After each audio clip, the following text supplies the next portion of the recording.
Buenos días. Vamos a estar de pie un momentito. Vamos a poner este tiempo en las manos del Señor una vez más. Nunca sobra la oración. Padre, venimos delante de ti, Señor, en esta mañana, reconociendo la necesidad que tenemos de ti, Padre. Y tal y como hemos cantado, Señor, en esta mañana, oramos para que tú abras nuestros oídos espirituales, sanes, Señor, nuestros oídos para poder oír tu voz, Señor, aquello que tú quieres mostrarnos, Señor, en esta mañana, aquello que es oculto, Señor, en nuestro corazón, en nuestras vidas, Señor. Por eso clamamos delante de ti, Señor, que abra nuestros oídos, abra nuestros ojos espirituales para poder ver lo que tenemos que ver en esta mañana y tomar las decisiones, Señor, oportunas, Señor. Te ruego, Señor, que todos los argumentos que se puedan levantar en contra de tu palabra y de lo que tú quieres hablar en esta mañana caiga por el poder de tu Santo Espíritu y de tu misma palabra, trayendo convicción, Señor, a nuestras vidas. Padre, y me expongo a ti, Señor, rogándote, Señor, que tú me des gracias, Señor, que tú me ayudes, Señor, que tú unjas mis labios, Señor, para poder hablar aquello que tú quieres hablar en esta mañana, Padre, en el nombre de Jesús. Amén. ¿Podéis sentaros?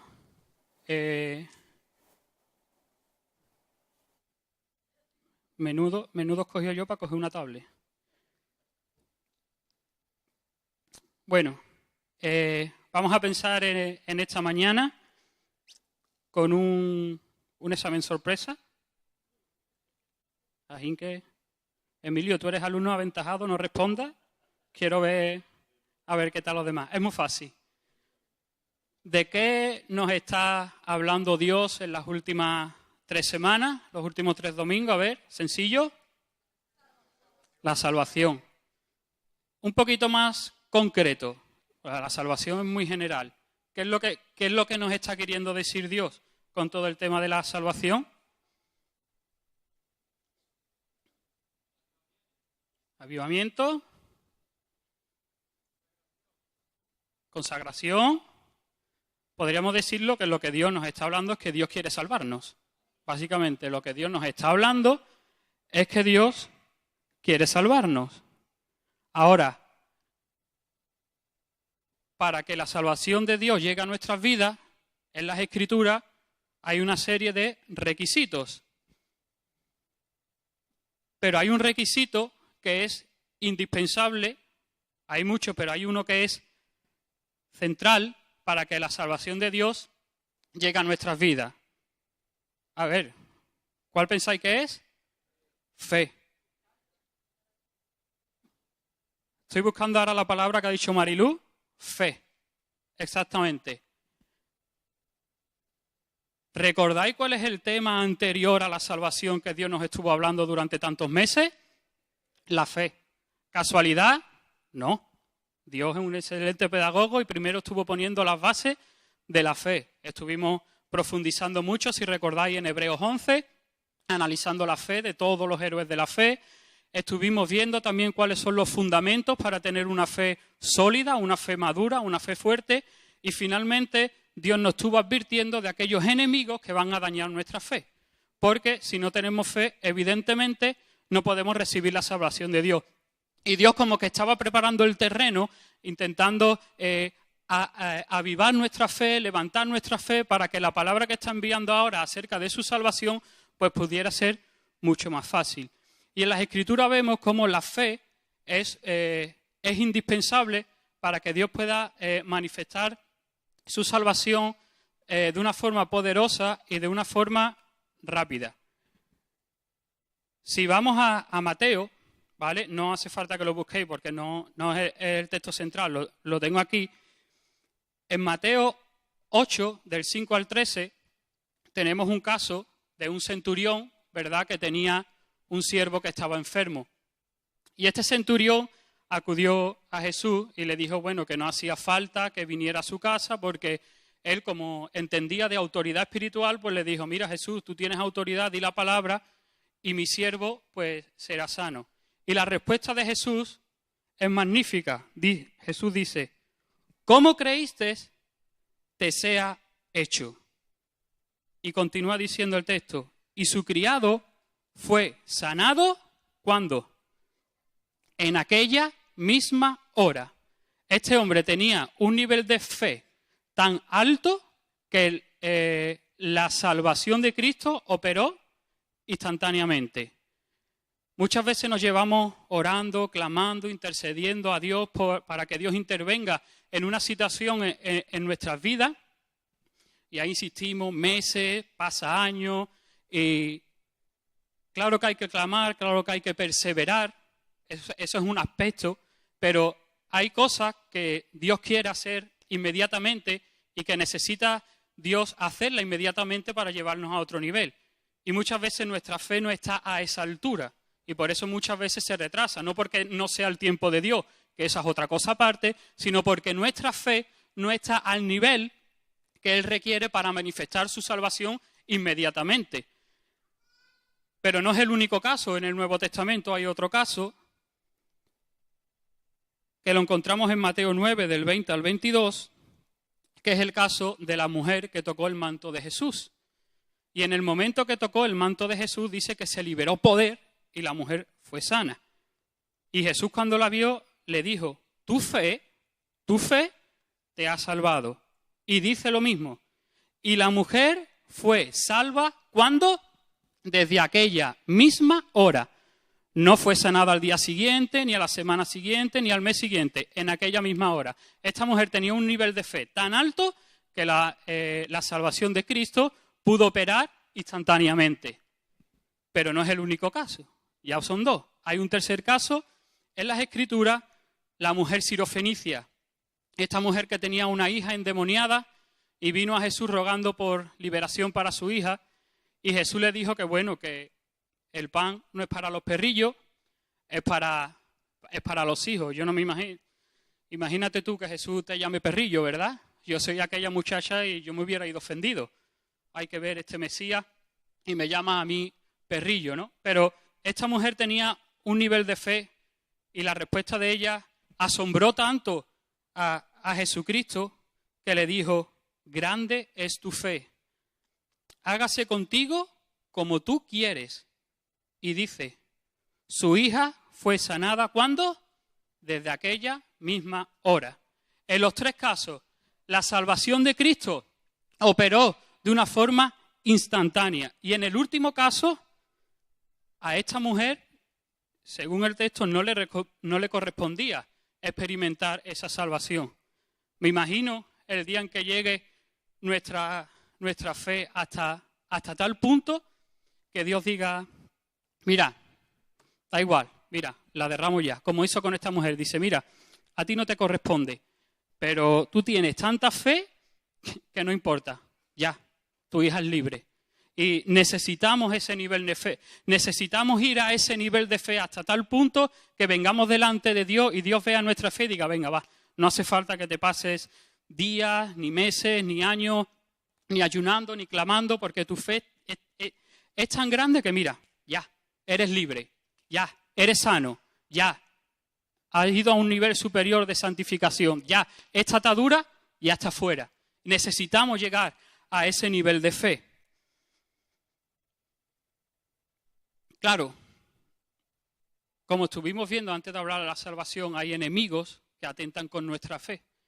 Porque si nuestra fe se debilita, ya no digo que la perdamos, sino que se debilita, hay ocasiones en que la salvación de Dios o se retrasa o no puede llegar a nuestras vidas.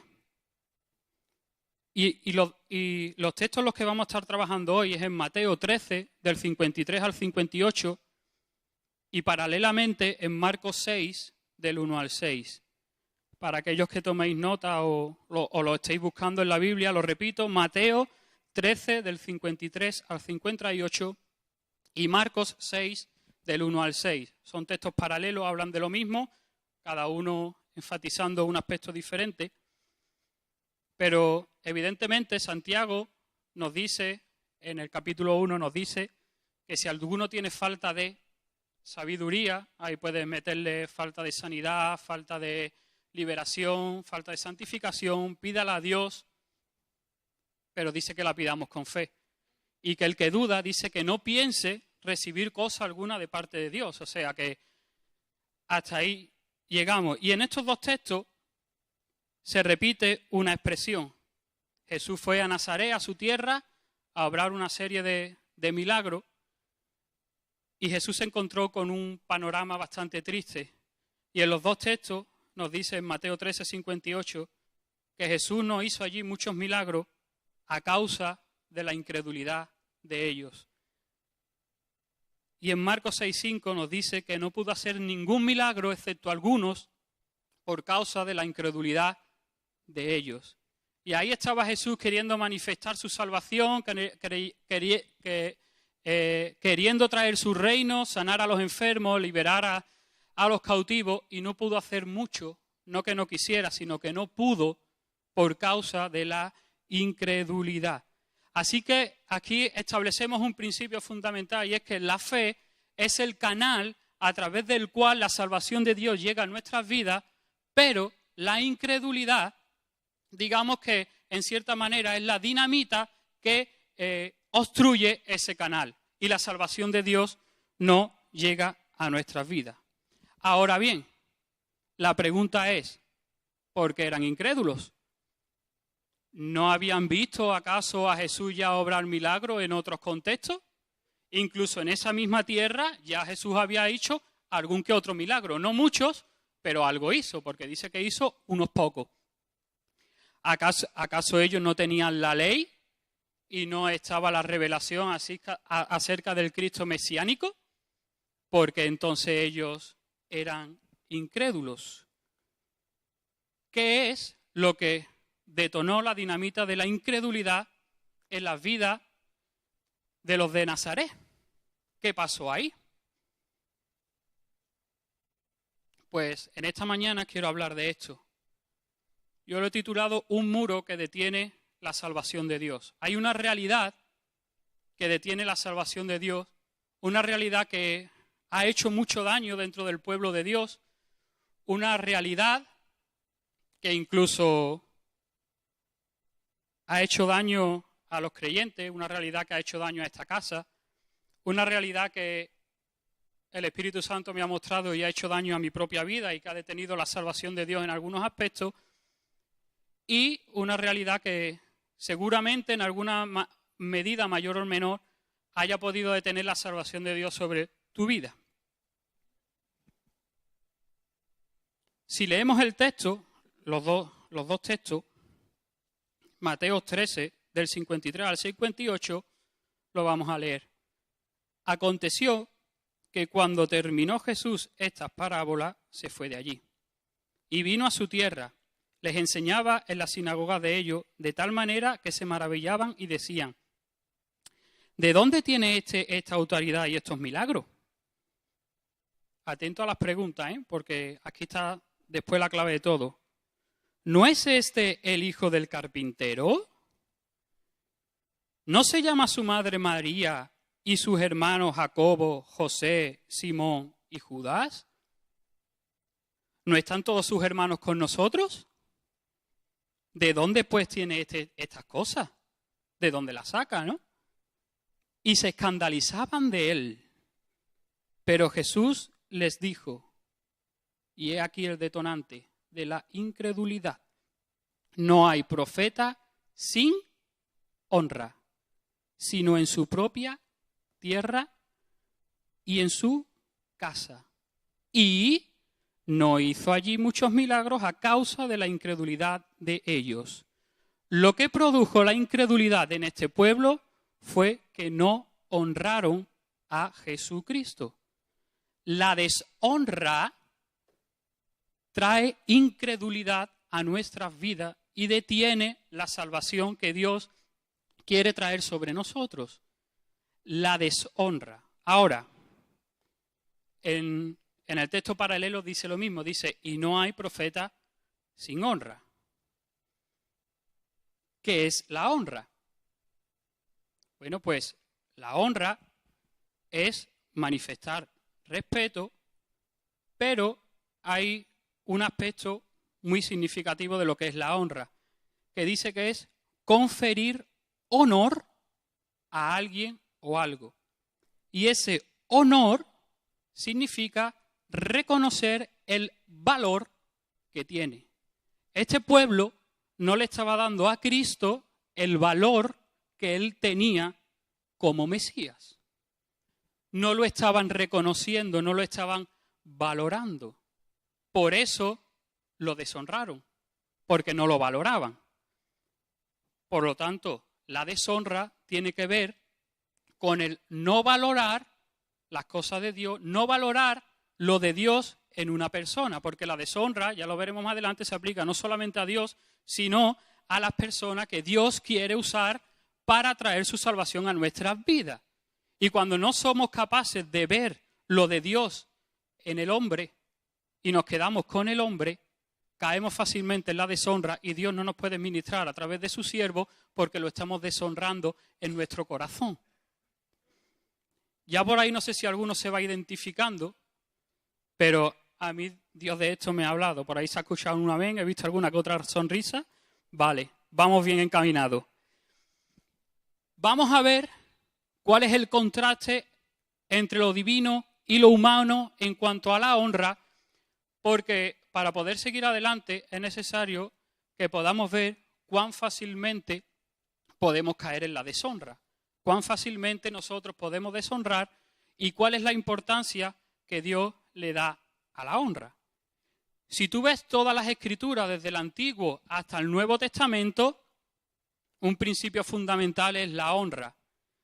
Ya en Éxodo 20, cuando Dios da los mandamientos a través de Moisés, ¿verdad? El quinto mandamiento, fácil, ¿verdad? ¿Cuál es? Lo sabéis porque habla de la honra, ¿no? No porque sepáis que el quinto es ese. Vale. Honra a tu padre y a tu madre. En el Nuevo Testamento se nos dice, curiosamente, que ese es el primer mandamiento con promesa. El primer mandamiento con promesa está relacionado con la honra. Pero la honra viene desde antes, desde la creación. El salmista, en el Salmo 8, 4, 5, hablando acerca de la creación, y cuando toca el aspecto del ser humano, dice que lo ha coronado de gloria y de honra. Ya desde la creación, Dios mismo se encarga de depositar una honra sobre el ser humano, una honra sobre su creación. Más adelante, el salmista, en el Salmo 96, nos exhorta a que le demos honra al Señor, esa gloria que Él se merece. Y si tú lees muchos de los salmos nos exhortan a honrar a Yahvé, a honrar al Señor. Y la honra está muy presente en todo el Antiguo Testamento. He tomado solamente algunos como referencia, pero también en el Nuevo Testamento. El mismo apóstol Pablo, en Romanos 13, capítulo 7, nos dice que debemos pagar a todo el mundo lo que debemos. Y lo primero que menciona no es el dinero, que también lo toca después porque dice al que le debamos tributo, le demos tributo. Pero anteriormente dice que al que debamos honra, le demos honra. Y es un mandamiento. Y muchas veces somos deudores de honrar a los demás.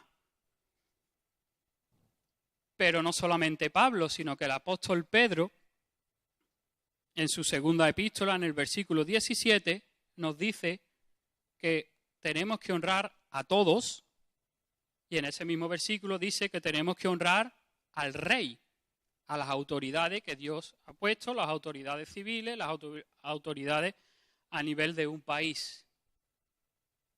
Bueno, y cuando lleguemos al cielo, ¿qué pasa? Porque en el Antiguo Testamento, en el Nuevo Testamento, mucha honra. ¿Qué pasa cuando lleguemos al cielo? Más de lo mismo. Leemos Apocalipsis 4, Apocalipsis 5, vemos continuamente los seres vivientes, los ancianos, todos los redimidos, dicen que dan gloria y honor al que está sentado en el trono, gloria y honor al Cordero, gloria y honor al que vive, y ahí siempre honra y honra y honra para Dios. O sea, es un tema crucial, es un tema indispensable, el tema de la honra, para que Dios pueda manifestar su salvación. Y como españoles que somos, desgraciadamente, parte del carácter del español está mucho la deshonra. Yo no sé, pero el español tiene la costumbre de fácilmente deshonramos a los demás. Y evidentemente nosotros, como españoles, aunque somos hijos de Dios, pero en alguna medida esto nos afecta. Y hemos visto cómo ha afectado a gente, incluso a nuestras propias vidas. Pero la Biblia no solamente está llena de casos de honra, sino que también está llena de casos de deshonra. Y vamos a ver algunos de estos casos porque identifican un aspecto concreto con el cual nosotros podemos deshonrar a alguien. No los vamos a leer todos, algunos los veremos más, otros los mencionaremos. Un caso lo encontramos en Génesis 9, del 18 al 29. Aquí tenemos el caso de Noé.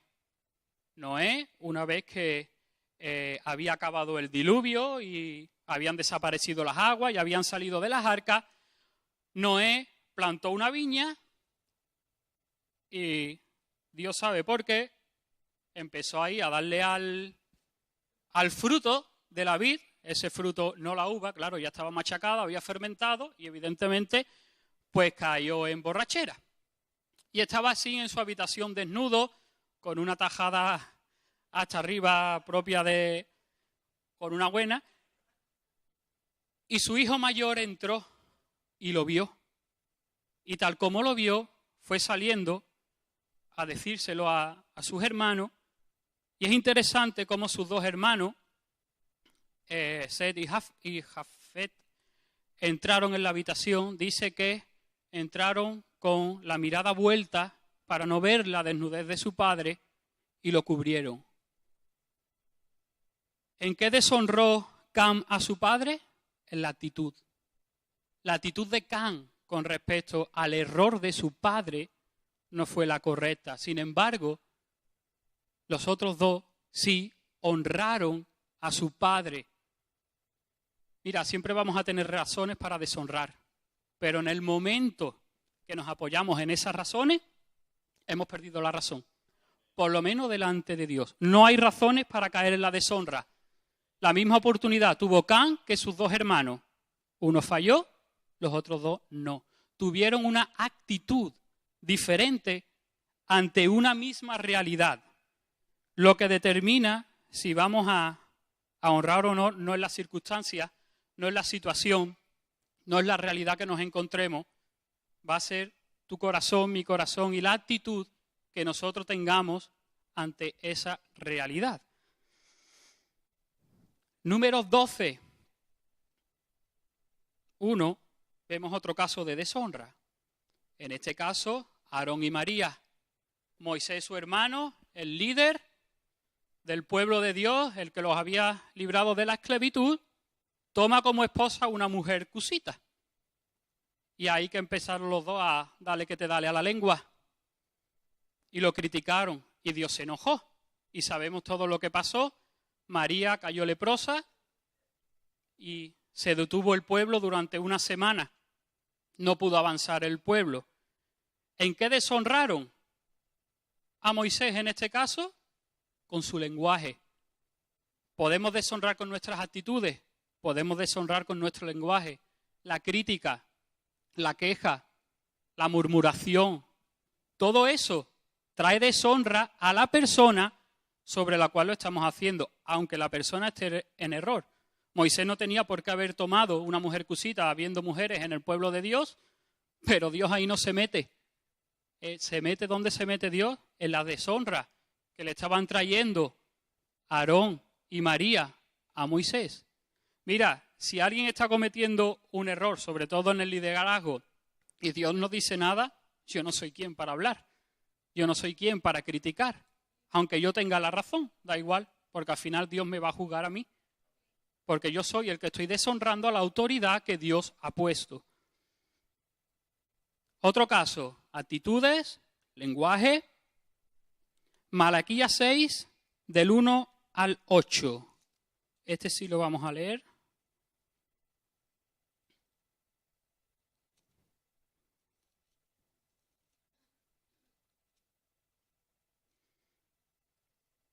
He puesto 6, no, porque 6 no hay. Malaquías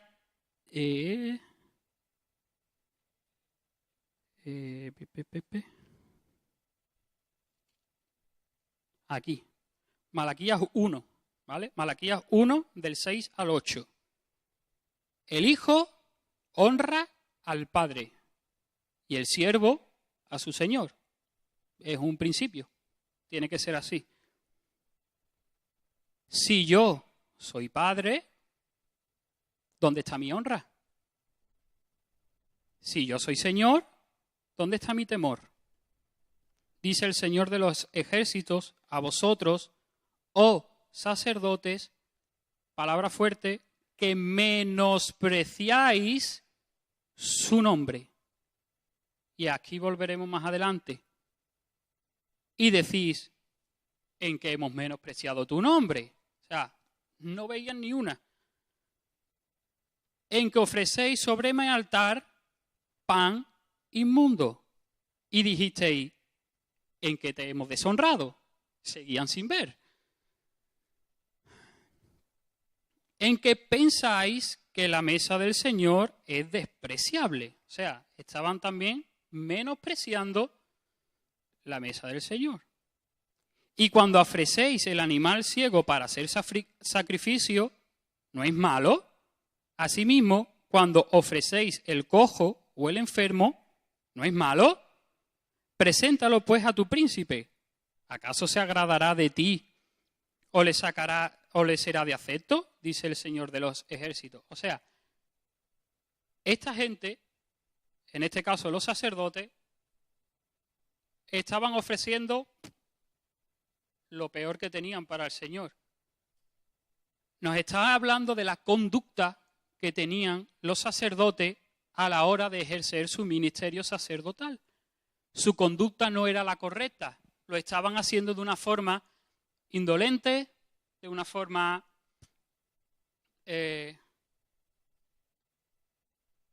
no tenían, pues eso, como el que hace cualquier cosa de cualquier manera. Y muchas veces cuando nosotros hacemos las cosas de manera indolente, de cualquier forma, Dios lo interpreta como una deshonra. Muchas veces nuestra conducta y las cosas que hacemos y el cómo lo hacemos evidencian que no estamos valorando eso, que no le estamos dando el valor que tiene delante de Dios, y Dios interpreta nuestra conducta como una deshonra. Así que tenemos actitud, lenguaje, conducta. Pero ahí no se queda todo. Lucas 15, del 28 al 32. Lo vamos a leer también.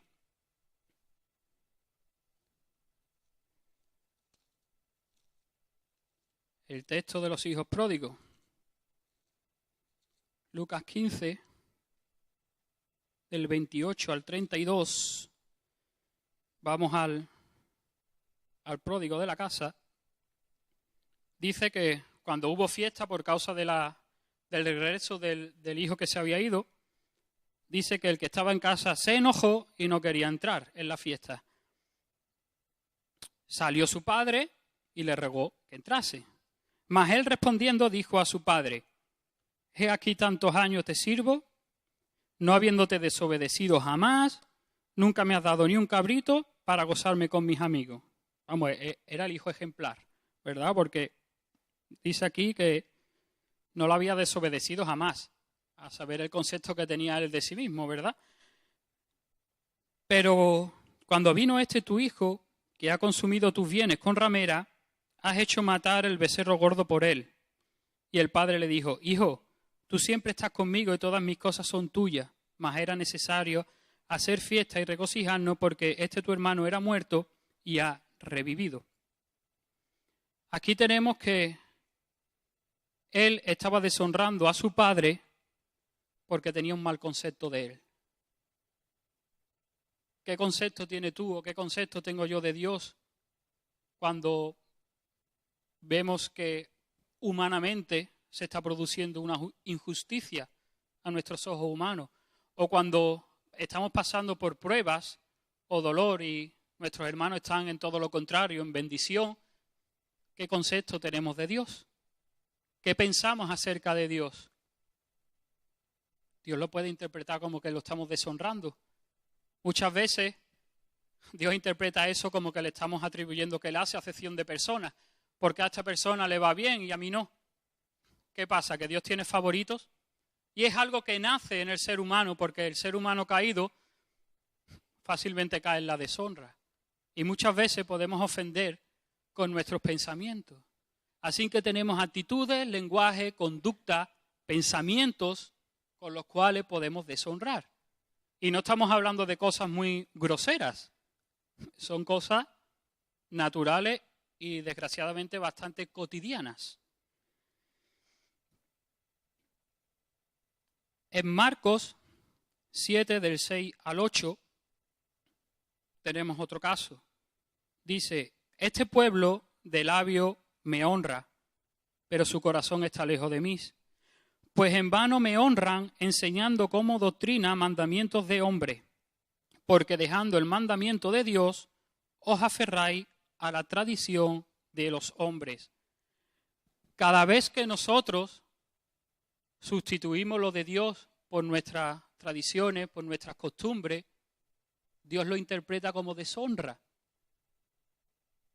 Así que ahí tenemos otro aspecto más. Cuando a lo de Dios no le damos la prioridad que tiene y lo cambiamos por cosas que se ajustan a nuestra realidad, a nuestra tradición, a nuestras costumbres, a nuestra denominación, ¿verdad? Dios lo interpreta como deshonra. Cada vez que sustituimos lo de Dios por lo nuestro, por cómo entendemos nosotros que hay que hacer las cosas, por cómo pensamos que hay que hacerlo, Dios lo interpreta como deshonra, porque a la hora de la verdad el que decide es Él, no somos nosotros. En Hebreos 10, del 26 al 28,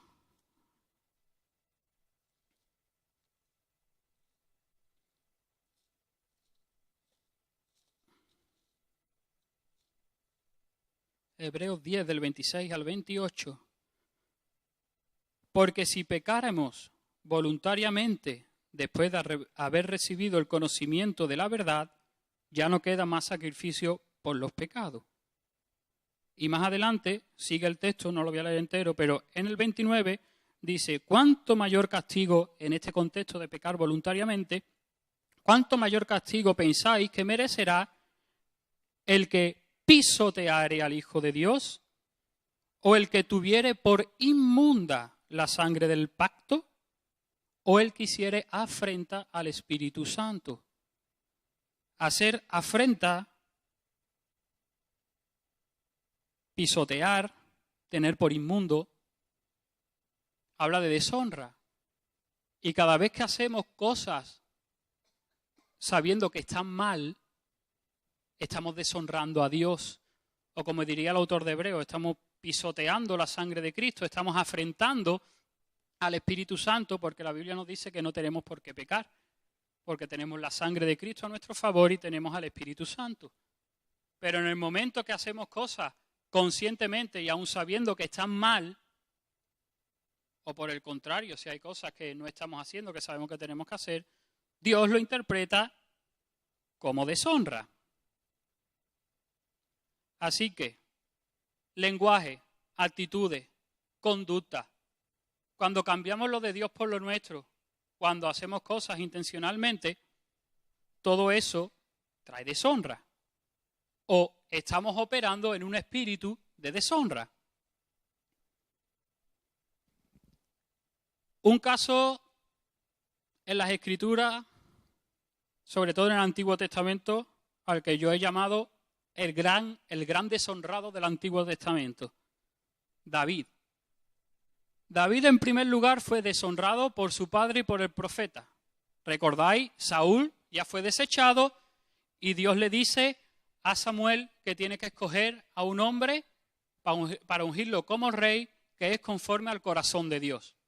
Y el profeta llega a la casa de David y empieza por todos sus hermanos, ¿verdad? Fijándose en la apariencia, fijándose en lo externo, fijándose en el físico, y tanto su padre como el profeta, echando de lado a David, lo estaban deshonrando.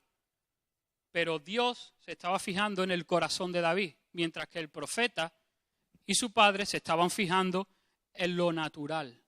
Cada vez que tú y yo miramos a los demás y nos fijamos en lo natural y no vemos lo que hay de Dios en esa persona, en nuestro corazón lo estamos deshonrando, porque no estamos viendo ni valorando lo de Dios en ello y nos estamos quedando solamente con lo natural y lo que a nuestros ojos nos parece que es lo más correcto. Más adelante, vuelve a ser deshonrado, en este caso por sus hermanos. Están en el frente, a un lado los filisteos, en el otro el pueblo de Dios atemorizado por un gigante llamado Goliat. Y el padre de David manda a David a que lleve unos alimentos a sus hermanos y que vaya a verlos y poco más. Y cuando llega allí, sus hermanos empiezan a juzgarlo y a decir, ¿tú por qué estás aquí? ¿Qué? ¿Vienes a espiarnos? ¿Tú qué haces aquí? Y empezaron a juzgar las motivaciones y las intenciones de David. Y lo estaban deshonrando. Yo no sé si a ti te ha pasado que alguien ha hecho algo y sin saber por qué hemos empezado a juzgar el por qué lo ha hecho. Y el único que puede juzgar es Dios, porque es el que conoce los corazones y es el que conoce los espíritus.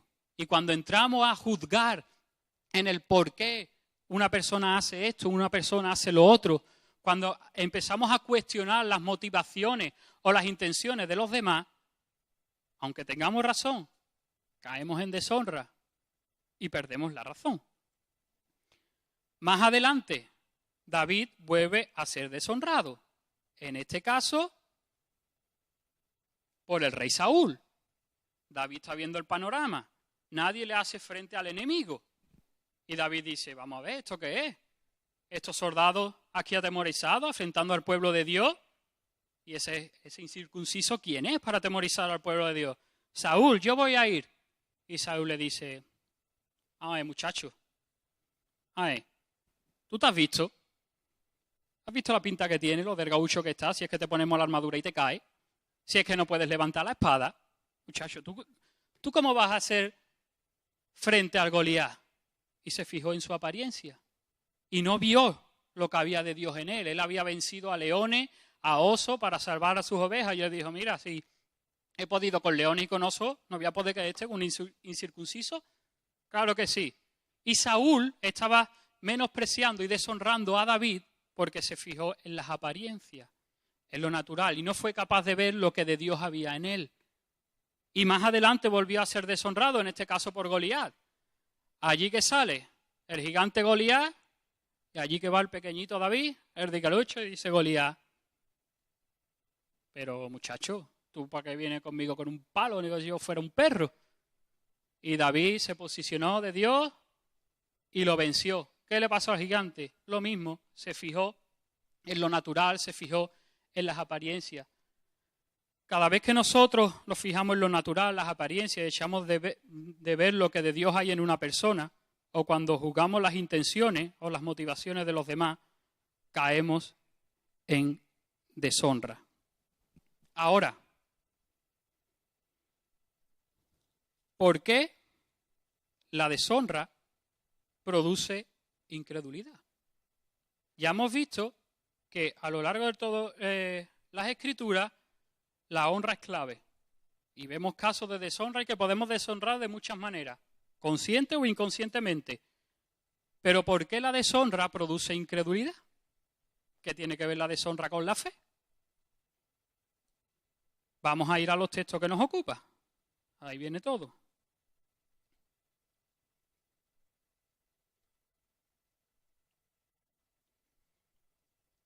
La respuesta de los de Nazaret ante Jesús en Mateo 13, en el versículo 54, ya al final del 54, dice, ¿dónde tiene esta sabiduría y estos milagros? ¿No es este el hijo del carpintero? ¿Este quién es? Este es el hijo de José, este es el que me ha hecho a mí los muebles, este que pinta, si se ha criado aquí conmigo. Además, este no, ¿qué? ¿No se llama su madre María y sus hermanos Jacobo, José, Simón y Judas? Su madre María, fíjate, era su madre María, que se quedó embarazada sin estar casada. Ojo, a ver quién es este Jesús, ¿por qué hace esto? ¿De dónde tiene esta autoridad? ¿En qué escuela rabínica ha estudiado? ¿De dónde tiene el doctorado en teología? ¿De dónde viene aquí ahora?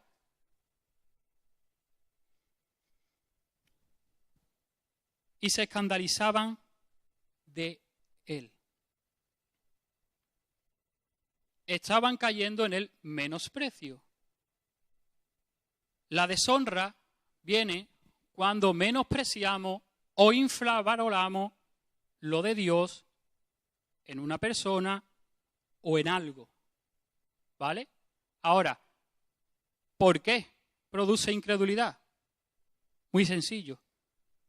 Lo que tú menosprecias porque no lo valoras. Y si tú algo no lo valoras, no esperas nada. Sencillo. Esto es lógica. ¿Esto por qué no recibieron nada de Jesucristo? Porque no esperaban nada.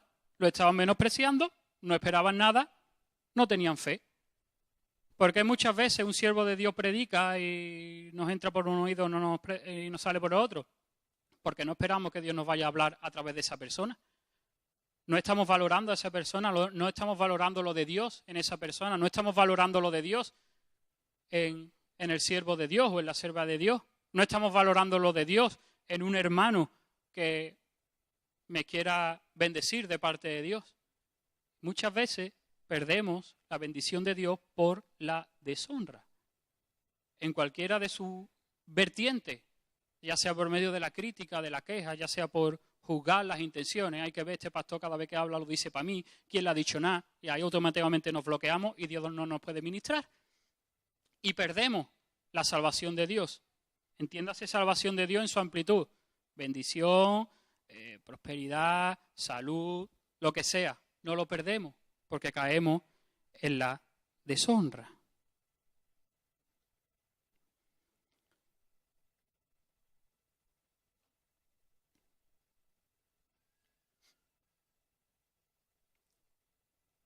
Pudiera parecer que esto es como ajeno, aunque ya algunas caras me están diciendo que no. Pero si hacemos un análisis, vamos a ver que esto es bastante frecuente. Y yo quisiera hacer un análisis en 4 vertientes para que podamos ver cómo esto es una realidad dentro del pueblo de Dios, incluso en nuestras propias vidas. Primero, un análisis bíblico. Ya lo hemos hecho, hemos visto casos de deshonra, pero si leemos todo el Nuevo Testamento, frecuentemente vemos cómo los religiosos de la época quedaban fuera de la manifestación de la salvación de Dios, porque a pesar de tener la ley y a pesar de tener todas las promesas y toda la proyección profética acerca del Mesías, ellos eran incapaces de ver. Ellos veían en Jesús a un hombre, ellos tenían un concepto equivocado acerca del Mesías, ¿verdad? Ellos veían a un Mesías, se esperaban un Mesías que fuera a triunfar sobre los gobernantes romanos, ¿verdad? Que fuera a acabar con todo el sistema romano que se había estabilizado y que los liberara de ello, pero Jesús vino de otra forma que ellos no se esperaban. Y muchas veces cuando Dios se mueve de una manera que nosotros no esperamos o de la forma que no encaja con nuestra mentalidad o con lo que nosotros habíamos pensado acerca de cómo Dios iba a hacer las cosas, en ese momento nos bloqueamos, deshonramos a Dios porque esto no debería ser así, porque yo pensaba que Dios iba a ser de esta manera, que lo iba a hacer de otro, y no encaja con nuestra teología, no encaja con la doctrina en la que nosotros nos hemos formado en nuestra mente de cómo Dios iba a actuar, de cómo Dios iba a operar, de qué manera se iba a manifestar, de cómo se iba a mover, y automáticamente quedamos bloqueados para que Dios manifieste su salvación en nuestras vidas. Lo mismo pasa en los Hechos de los Apóstoles.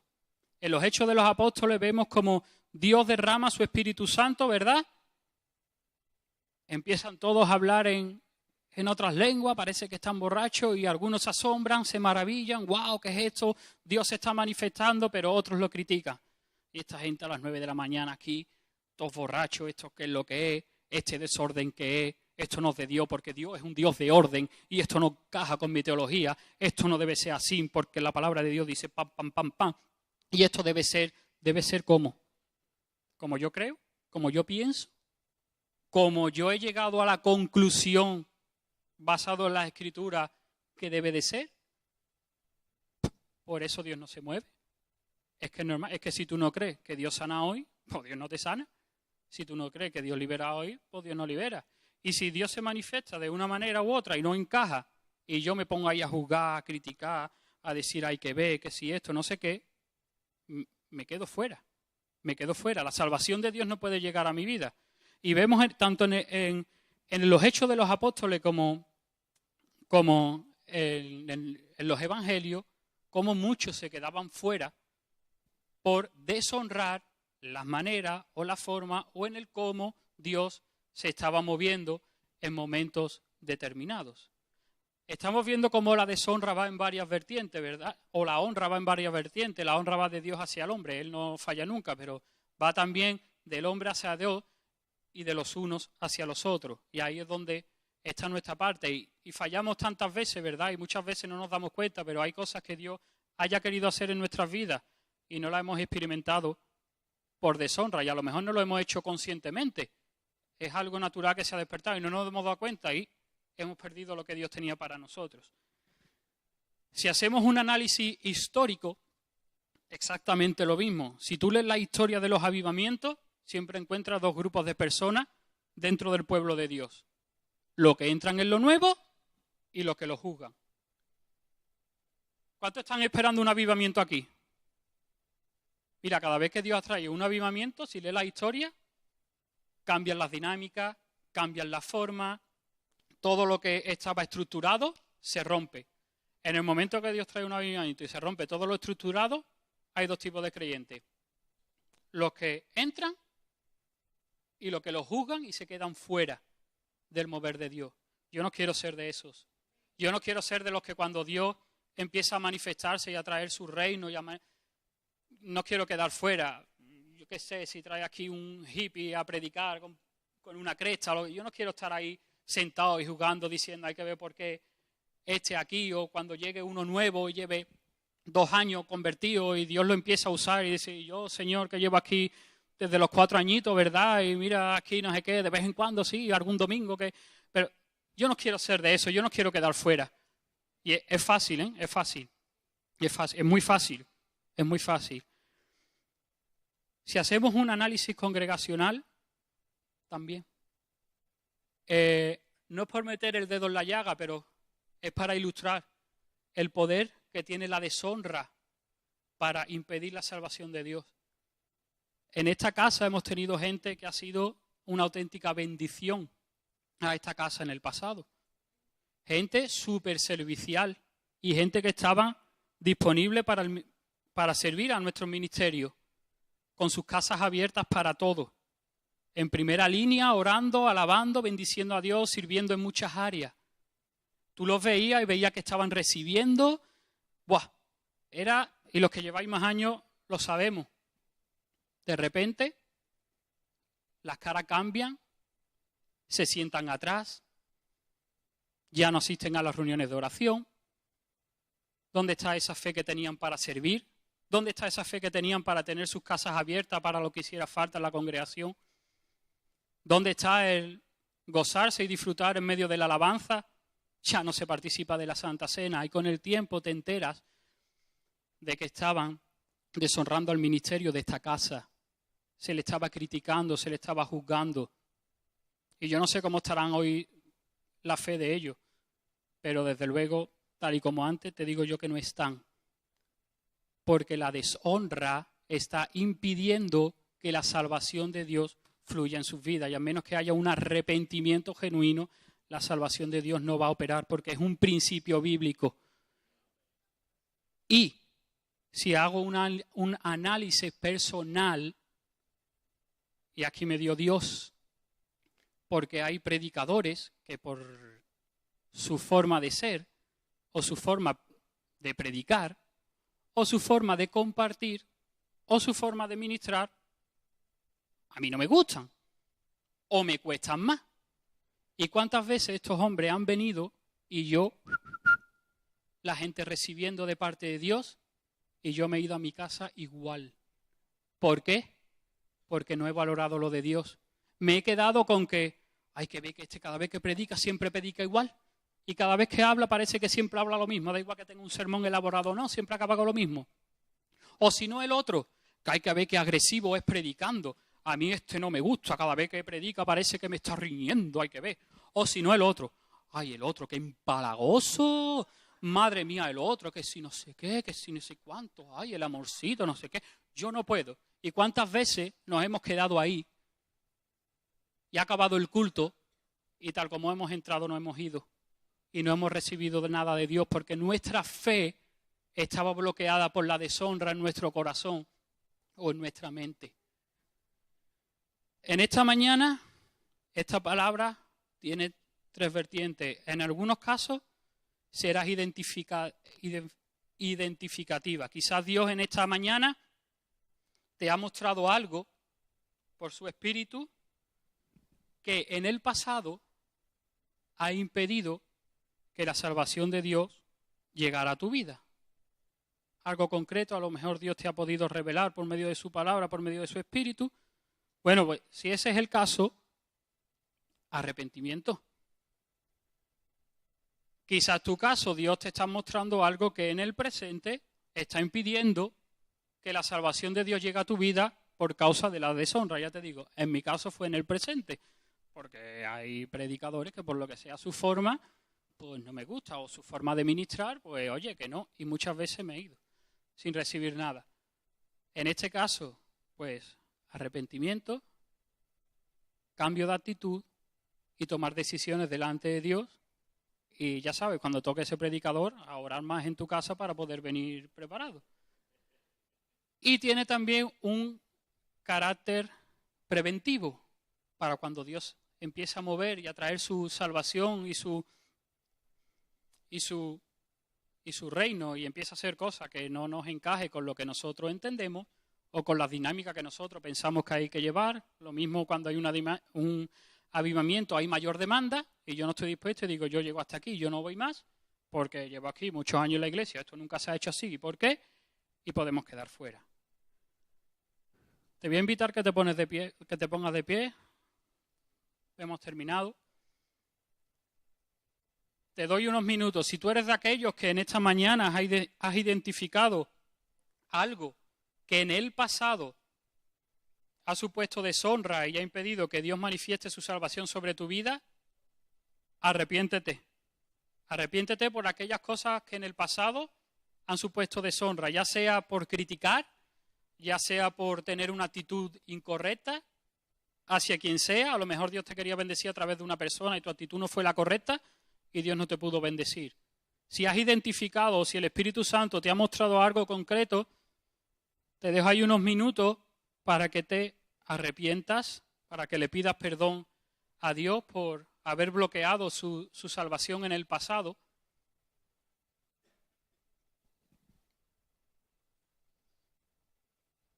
Mientras tanto, si tú eres de aquellos que Dios te ha mostrado algo en el presente, háblalo con Dios, tráelo delante de Dios, pídele perdón,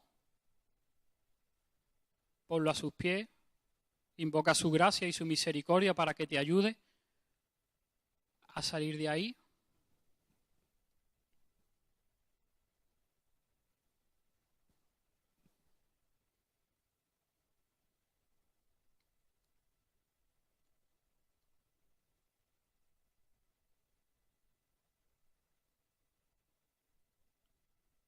Padre, oramos, Señor, para que tú traigas luz, Señor, a nuestras vidas, Señor, en esta hora. Padre, que tu Espíritu Santo traiga revelación de lo alto, Señor, a nuestras vidas, de cualquier raíz de deshonra que pueda haber en nuestro corazón. Padre, si en alguna manera hemos o estamos deshonrando en nuestro corazón, en nuestra mente, en nuestro lenguaje, en nuestra conducta, Señor, a ti o a cualquier persona que tú quieras usar para bendecirnos, para ministrarnos. Nos humillamos delante de ti, Señor, en esta mañana y te pedimos perdón, Padre. Te pedimos perdón por la deshonra. Te pedimos perdón por menospreciar, Señor, o infravalorar, no valorar, Señor, lo tuyo en otras personas, por ver todo, Señor, con ojos naturales, con los ojos de la carne, Señor. Te rogamos, Señor, que tú cambies, Señor, nuestra mentalidad, tú cambies, Señor, nuestra forma de ver las cosas, Señor, y nos ayudes, Señor, a operar, Padre, en un espíritu de honra, Señor. Por favor, ten misericordia. Sería bueno que si Dios te ha mostrado algo concreto, puntual, le pidas perdón a Dios por eso concreto que Dios te haya podido revelar en esta mañana. No lo dejes en una oración puntual, sino si Dios te ha mostrado que con tal predicador tú no recibes nada porque no esperas nada, porque no te gusta, pues dile: Dios, perdóname por deshonrar a tal persona. Sé concreto delante de Dios para que Dios pueda traer liberación y pueda manifestar su salvación como Él quiera. Si Dios te ha mostrado algo concreto, pues ser concreto en tu arrepentimiento, ser concreto en tu oración, para que así podamos ser más eficaces.